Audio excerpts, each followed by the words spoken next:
আমরা রানিং যারা থাকি তারাও এখানে ডোনেট করি, আবার রানিং যখন সাবেক হয়ে যায় তারাও এখানে ডোনেট করে। এখানে কখনো ইন্টারনাল ক্লাস দেখবেন না। তো আমার এখানকার সংগঠনের স্ট্রাকচার কি, যেটার কারণে আমার এত অর্থ আসার একটা মানে লাইন তৈরি হয়।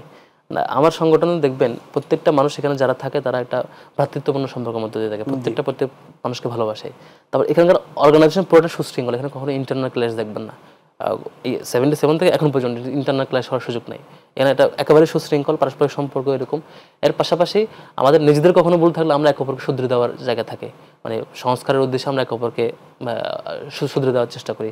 এর বাইরে আমাদের টোটাল সিস্টেমটা নিজেদের মধ্যে অডিট সিস্টেমের আওতায়। প্রতি 6 মান্থে আমাদের প্রত্যেকটা ছোট ছোট ব্রাঞ্চ, বড় বড় ব্রাঞ্চ, প্রত্যেকটা ছোট ছোট ইউনিট নিজেদের মধ্যে অডিট করি। ফলে যেটা হয়, আমরা রানিং যারা থাকি তারাও এখানে ডোনেট করি, আবার রানিং যখন সাবেক হয়ে যায় তারাও এখানে ডোনেট করি। সাপোজ মনে করেন ধরেন যে আমি আমার মাসে ফ্যামিলি থেকে 5,000 টাকা নেই ধরেন, বা একজন শিক্ষার্থী এরকম নেই, সে তো খাওয়া দাওয়া করে বা তার খরচ আছে, ওখান থেকে সে 100 টাকা বা একটা অ্যামাউন্ট তার সাধ্য মতো 500 টাকা তার টিউশন থেকে এখান থেকে একটা অ্যামাউন্ট সে নিজে ডোনেট করে। আমাদের সমর্থক থেকে, কর্মী থেকে শুরু করে সদস্য পর্যন্ত প্রত্যেকটা মানুষ পার মান্থ তাকে দিতেই হয়, এটা বাধ্যতামূলক। মানে একটা ফান্ড সে এখানে প্রতি মাসে দেয়, এটা একটা মিনিমাম সোর্স।